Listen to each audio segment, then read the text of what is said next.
Assalamualaikum warahmatullahi wabarakatuh. Bismillah walhamdulillah wassalatu wassalamu ala rasulullah Muhammad ibn Abdullah wa ala alihi wa sahbihi wa man tabi'ahu wa walah amma ba'd. Jamaah salat duhur Masjid Jami' Al-Ihsan, para so'imin, so'imat, hadirin hadirat, saudara-saudara sekalian yang dimuliakan Allah. Kesempatan puasa hari Senin hari ini sesudah sholat duhur dan nanti mungkin sesudah sholat asar, saya mengajak kepada jamaah untuk mendalami agama. Dalam hal ini yang ingin saya sampaikan adalah kajian sekilas tentang tasawuf.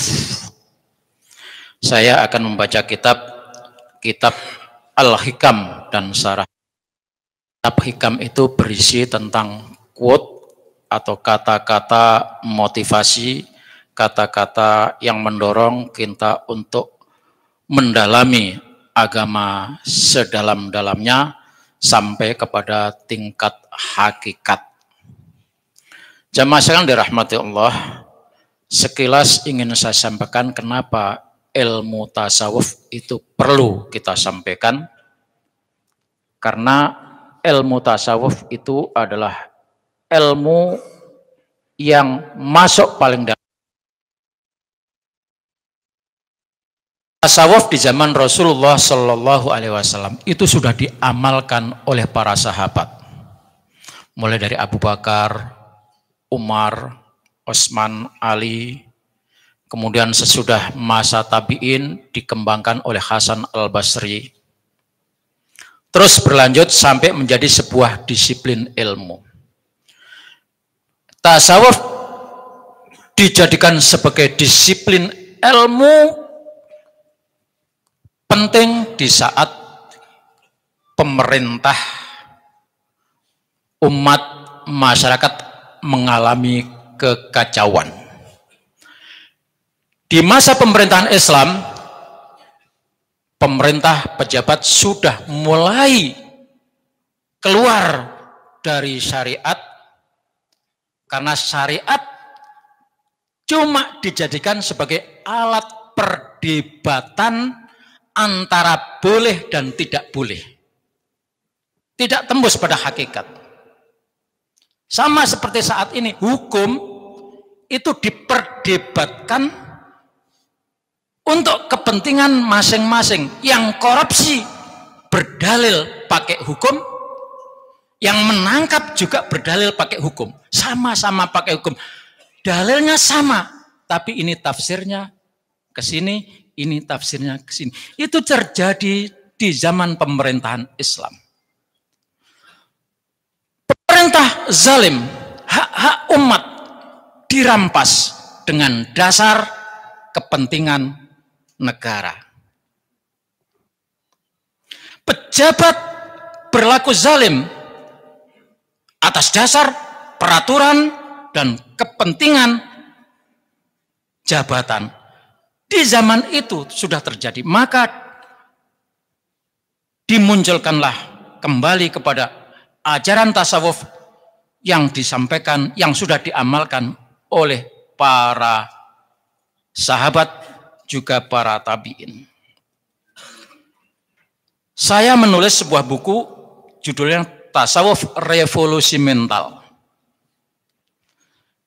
Ini ketika Pak Jokowi jadi presiden, pernah kan Bapak mendengar slogannya revolusi mental? Salah seorang staf menghubungi saya minta buku ini, saya kasih. Tapi ternyata revolusi mentalnya tidak ada judulnya. Tidak ada judulnya. Karena semuanya dimulai dari mental. Saya kutip Bapak dan saudara sekalian dari tulisan Abul Ala Afifi dalam bukunya At-Tasawufu Ats-Tsauratur Ruhaniyah fil Islam. Tasawuf itu adalah revolusi mental di dalam Islam. Tasawuf merupakan awal gerakan revolusi yang berhadapan dengan kekacauan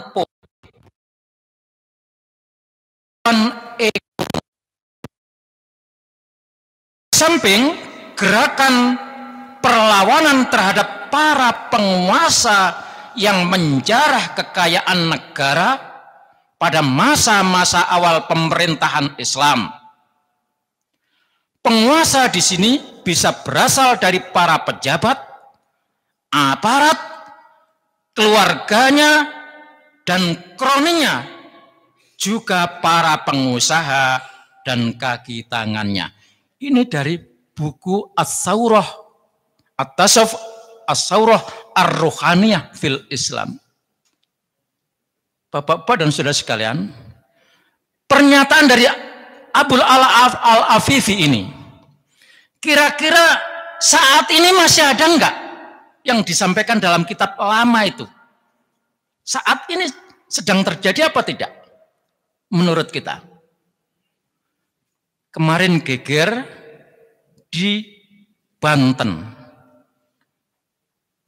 Proyek strategis nasional, PSN, sampai sekarang masih ribut.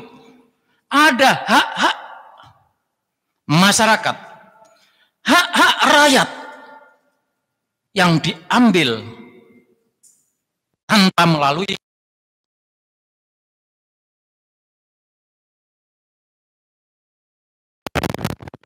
satu dengan yang lainnya, mestinya diuntungkan.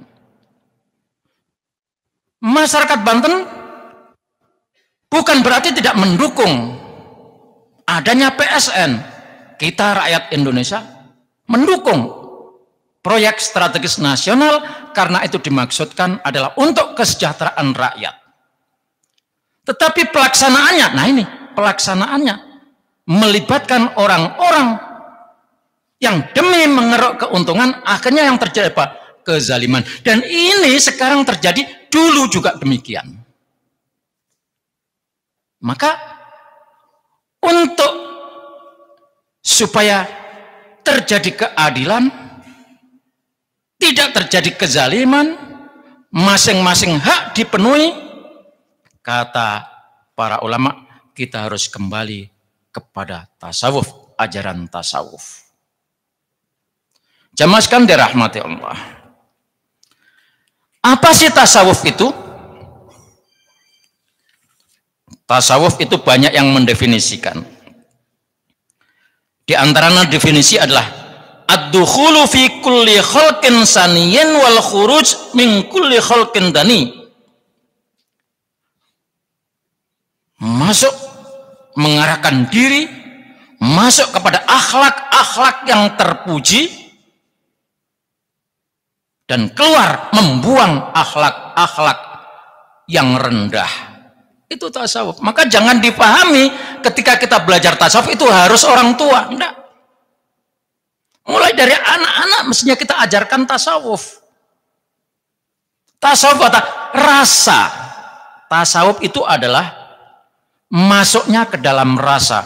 Kita beragama, Bapak, Ibu, Saudara sekalian, kalau belum sampai kepada rasa, maka keberagamaan kita belum masuk, belum manjing, belum mendarah mendaging ke dalam diri kita. Kalau hanya sekedar ucapan, belum sampai kepada perasaan, maka keberagamaan kita belum mantap, belum matang. Maka rasa, karena kalau rasa, semua orang pasti sama. Rasa semua orang pasti sama. Maka jadi iklan. Iklan apa itu? Iklan Bango. Rasa itu tidak bisa dibohongi. Rasanya Bapak dengan rasa saya sama. Asin pasti dirasakan sama. Diriwayatkan dalam sebuah hadis, datang seseorang menghadap kepada Rasulullah Shallallahu Alaihi Wasallam. Ya Rasulullah, ajarkan kepada saya topnya ilmu. Ilmu yang paling asing, tidak pernah diketahui oleh banyak orang. Gharaib. Lalu Rasulullah bertanya, kalau kamu belajar kepalanya, roksul ilm, roksul kepala, al ilmu ilmu, roksul ilmi, kamu belajar kepalanya, topnya ilmu, apa yang akan kamu lakukan? Lalu Rasul bertanya, adakah kamu mengenal Tuhan? Ditanya dulu. Jadi sebelum belajar topnya ilmu, ditanya, apakah kamu mengenal Tuhan? Ya, saya mengenal Tuhan, jawab orang itu. Rasul bertanya lagi, apa yang kamu lakukan? Karena saya mengenal Tuhan, maka saya harus menjalankan apa yang diperintahkan Tuhan. Allah perintahkan sholat, saya sholat. Allah perintahkan saya puasa, saya puasa. Allah perintahkan saya membayarkan zakat, saya bayarkan zakat. Masya Allah. Kemudian Rasul bertanya lagi, apakah kamu mengenal kematian? Apa jawab orang itu? Masya Allah, saya tahu kematian itu. Terus kalau kamu tahu kematian, apa yang kamu siapkan? Kata Rasulullah, ya, saya harus banyak beramal. Kalau begitu, yang kamu ketahui tadi, hak-hakmu kepada Tuhan, jalankan. Pulang ke rumah, jalankan. Tentang persiapan mati, jalankan, kerjakan. Nanti kalau semuanya sudah kamu jalankan, ibadah kamu lakukan, persiapan amal soleh banyak kamu lakukan sebelum mati, sesudah itu kamu datang ke sini, nanti tak ajari ilmu top. Pulang beberapa tahun kemudian, amalkan yang sudah diketahui tadi, ketemu Rasulullah SAW. Maka setelah Rasulullah bertemu, karena sudah janji, dikatakanlah kepadanya, Da' yadaka ala qalbika. Letakkan tanganmu di hatimu. Hati sebelah sini apa sini Pak? Sini ya. Letakkan tanganmu di hati. Lalu rasakan apa yang kamu senangi, maka yang kamu senangi itu lakukan terhadap orang lain, sehingga orang lain itu bisa merasa senang seperti kamu. Rasa kita senang mendapatkan hadiah, betul Pak? Ketika kamu senang mendapatkan hadiah, maka berikan juga hadiah itu kepada orang lain. Kita senang dipuji Pak, Bu. Maka ketika kamu senang dipuji, lakukan pujian kepada orang lain ketika orang lain melakukan kebaikan. Jadi yang kita senangi, kita senang gule, berikan gule kepada orang lain.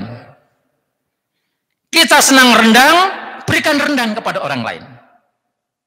Jadi yang kamu senangi, yang kamu ridhoi, berikan kepada orang lain, sehingga orang lain juga senang.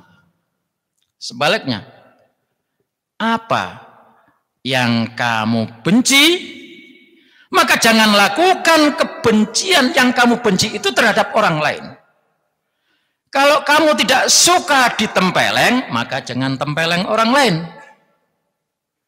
Kalau kamu tidak suka dicaci orang, maka jangan mencaci orang. Dan seterusnya, dan seterusnya. Inilah Bapak, Ibu, Saudara sekalian yang namanya ilmu rasa. Jadi agama itu ada di rasa. Sesungguhnya kita dalam bermuamalah ini tidak perlu dalil. Kuncinya adalah apa yang ada pada diri kita. Rasa. Nah, itulah maka ilmu tasawuf. Ujung-ujungnya, pokoknya adalah bagaimana menciptakan rasa di dalam diri, karena dengan rasa itu kita akan bermuamalah dengan baik, kepada siapa saja yang ada di hadapan kita. Itu di satu sisi. Kemudian, kenapa kita harus sedikit tahu tentang tasawuf? Karena Imam Malik mengatakan yang dalam teksnya berbunyi demikian. Man tasawwafa walam yatafaqqah faqad tazandak. Wa man tafaqqaha walam yatasawwaf faqad tafassak. Kita akan belajar sedikit ilmu tasawuf. Biasanya ilmu tasawuf itu ya, orang yang belum memahami secara dalam itu hanya dianggap sebagai soal-soal yang berkaitan dengan klenik-klenik. Orang kemudian aduh jadi wali. Itu biasanya orang dikaitkan dengan itu. Orang yang bertasawuf itu nanti jadi wali. Dia tahu ini, dia bisa itu, dia bisa ini. Biasanya. Padahal bukan itu tujuannya. Tujuannya adalah ketika seseorang belajar ilmu tasawuf, maka dia akan menemukan hakikat, dan hakikat itu dirasa di dalam hati. Karena hatinya hidup, ya, hatinya hidup, hatinya bersih, hatinya jernih, maka Allah turunkan ilham ke dalam hati itu sehingga dia bisa mendapatkan ilham, mendapatkan inspirasi, bahkan tidak jarang bisa melihat masa-masa yang akan datang, sepertinya bisa meramal. Itu kebanyakan orang-orang yang sudah masuk menguasai ilmu tasawuf. Kenapa? Karena itu ada di dalam bimbingan Allah Subhanahu wa Ta'ala. Tetapi ketika ada orang belajar tasawuf tanpa belajar fikih, tanpa syariat, maka orang model-model gitu tuh bisa menjadi tazandak, zidik, dan akhirnya apa? Akhirnya menjadi dukun, menjadi klenik. Maka orang-orang yang jadi klenik itu adalah sesungguhnya adalah belajar hakikat tetapi tanpa menggunakan syariat. Sebaliknya, orang yang belajar ilmu fikih mendalam, fikihnya matang, hukum-hukum dikuasai, tetapi walam yatafaqqah, walam yatasawwaf, tidak belajar ilmu tasawuf, faqad tafassak, dia bisa menjadi fasik. Tadi seperti mempermainkan hukum, itu fasik. Secara hukum tidak ada pelanggaran, tetapi hakikatnya dia adalah melakukan sesuatu yang tidak pada mestinya. Itu tafasak. Secara hukum benar, tetapi untuk pembenaran, maka orang-orang ahli hukum disitulah yang banyak membela kesalahan-kesalahan dengan dalil yang sama, itu tafasak, fasik, merusak. Nah, karena itu fikih dan tasawuf harus berjalan beriringan. Kata Imam Malik, fakat tahaqqaq. Ketika syariatnya jalan, hakikatnya mantap, maka inilah yang sampai kepada hakikat. Jadi jamaah sekalian yang dirahmati Allah, kita belajar sampai tuntas, jangan separuh-separuh. Belajar syariat, belajar tariqat, belajar hakikat. Insya Allah di lain kesempatan itu dasarnya apa? Karena ada Islam, ada iman, ada ihsan, dan ihsan inilah yang dijabarkan oleh para ahli sebagai ilmu tasawuf. Sekian Bapak dan Ibu saudara sekalian sebagai pengantar. Insya Allah nanti sesudah asar kita akan lanjut lagi masuk kepada kajian inti kitab Al-Hikam yang disarai dengan judul Iqadul Himam. Kurang lebihnya mohon maaf. Wallahul muwaffiq ila aqwamit thoriq. Wassalamualaikum warahmatullahi wabarakatuh.